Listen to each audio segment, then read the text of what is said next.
Hello and welcome back, and continuing on with the Napoleonic theme, we now move on to my British Napoleonic armies.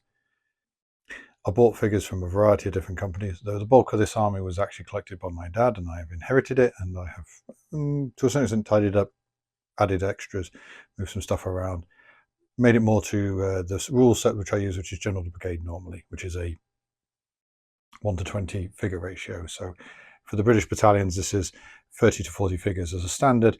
In theory, this should be 50 as it's a 1,000-man battalion. However, not always going to be happening. And a 30-man unit is pretty roughly equivalent to the 36-man French unit. It isn't. It is. We can work off it. It's usually a case of you use quality of the units to change the up and down grade. Right, God, that was hard work to do. What we'll do is we'll start down here at the front, and then we'll go through it all. We have here, first off, a brigade commander with I believe it's a Renegade's foot officer and a Perry's mounted officer. The foot officer I painted. The mounted officer was painted by a guy who I acquired a fair chunk of these figures off. This is my first foot guards. Mostly Relive Waterloo figures, a few Renegades and a few Perrys thrown in just to make up battalion numbers.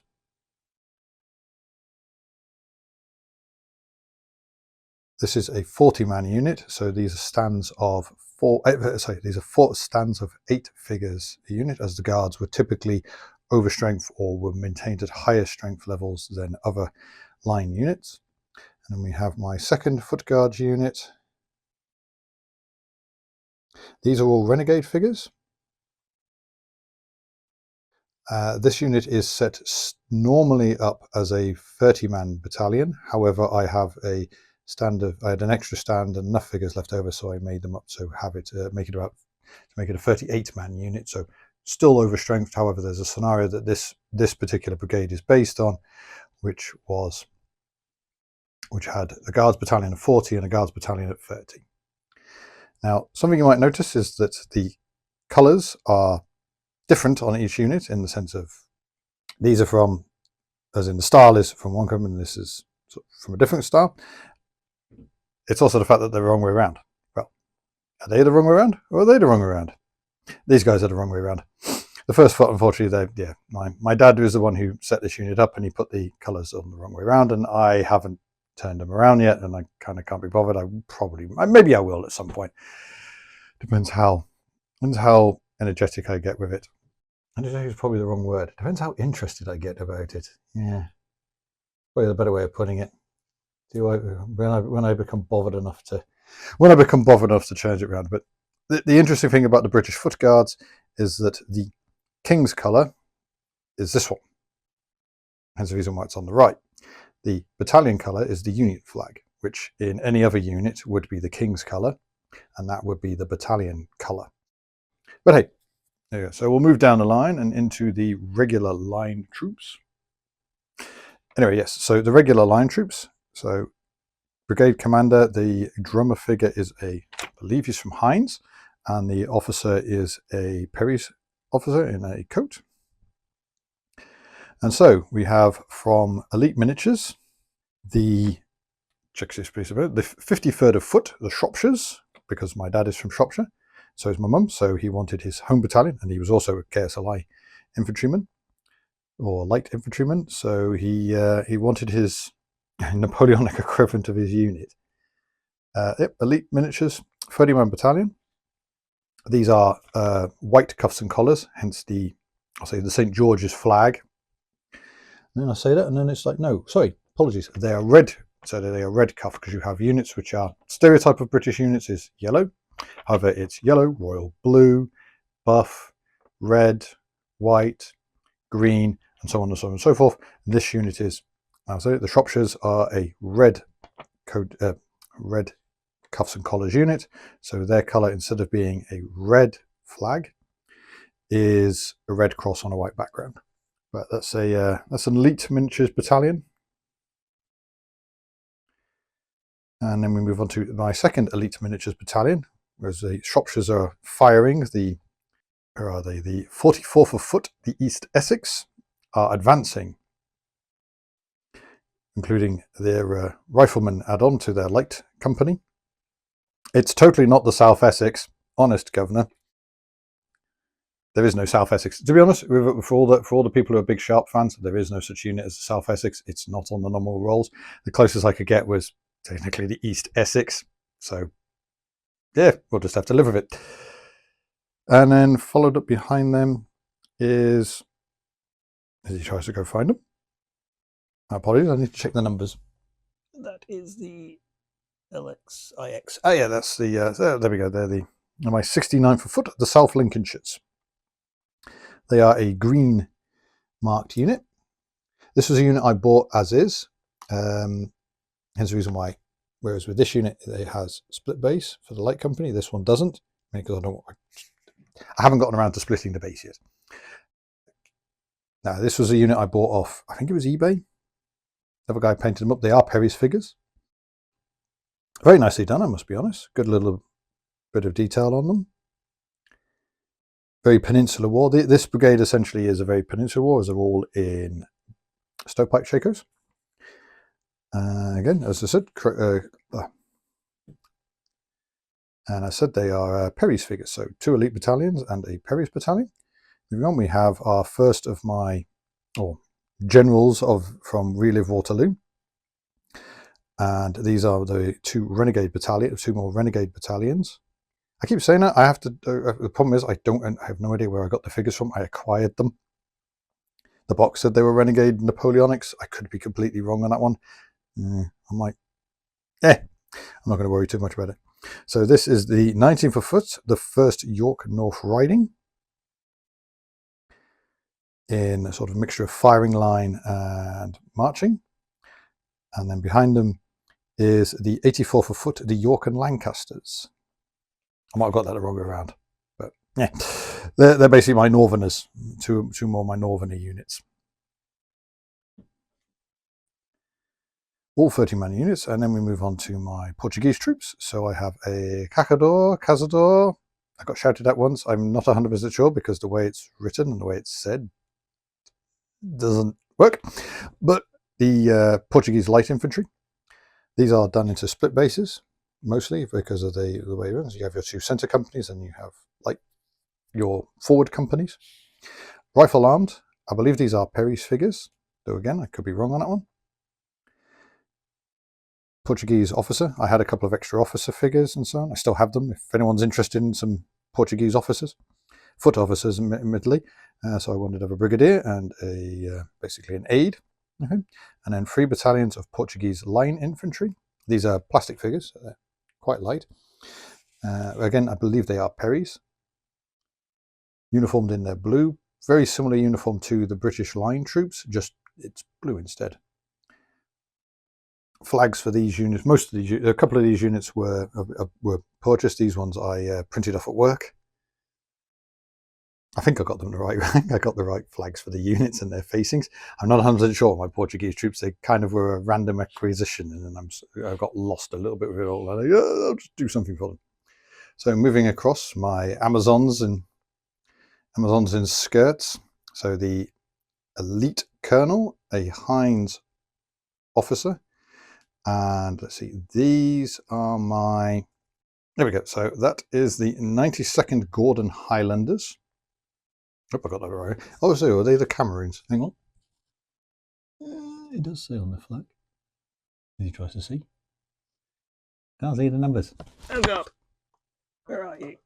I can't see it on the screen either. Hang on. Yellow ones? Right, no.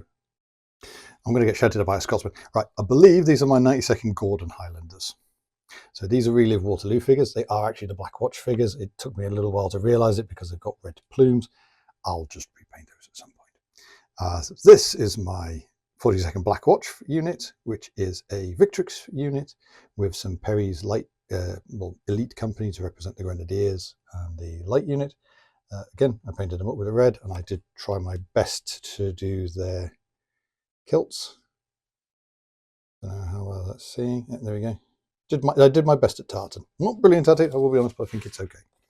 And then the 79th Cameroon Highlanders. These are all Victrix figures, Victrix figures, except for the elite companies, which are Perrys. All 30-man battalions, and again a mishmash of troops. So this is my, these are a bit of paper again. So these are the 52nd Light. This unit is entirely made up of, I'll say this unit, at one point I did think it was, no, this unit is 50-50 Relive Waterloo British infantry and Hinds infantry, so in firing line.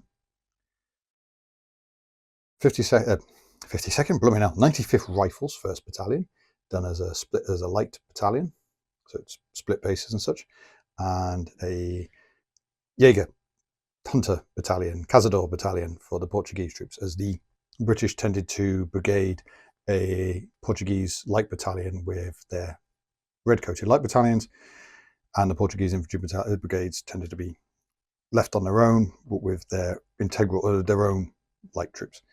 This is I believe this is a Perry's mounted officer. Again, it was a random acquisition I bought on at Crisis, and a elite rifles officer. Moving up, we have my first and 5th KGL, the 1st KGL, and the brigade's accompanying light element are all Perry's figures. Sorry, half of them are Perry's and some of them are what they called elites with the bayonets cut off. Then it's a battalion of Perry's infantry, and then behind is another battalion of renegades.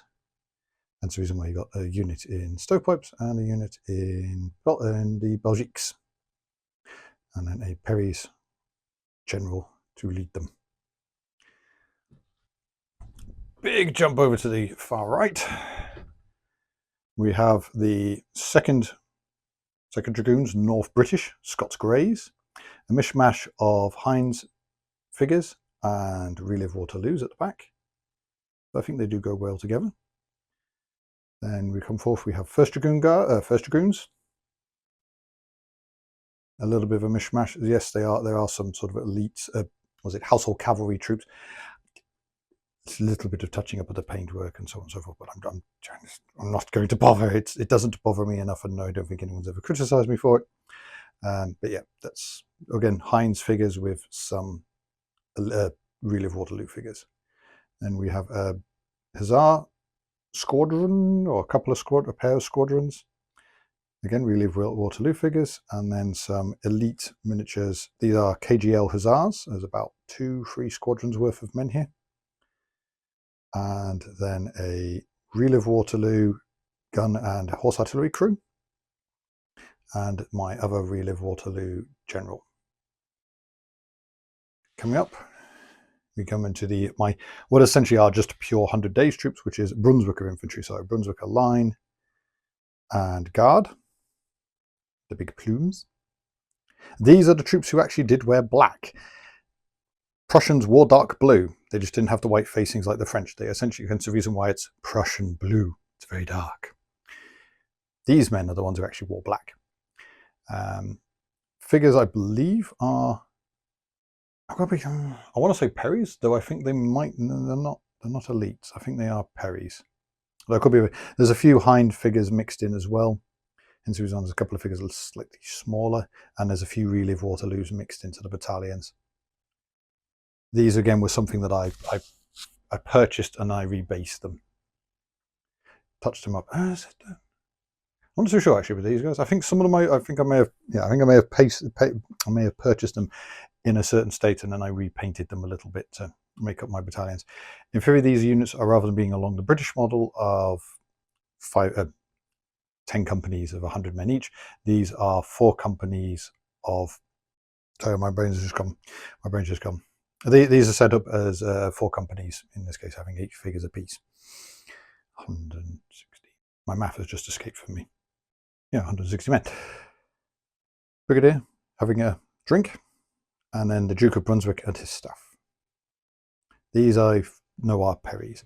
and then a single gun with crew, this was definitely purchased. Yeah, I think these I purchased and I rebased and reorganized them. And moving into the support element, I have 2 batteries of 6-pounders. The guns are Relive Waterloos, the crews are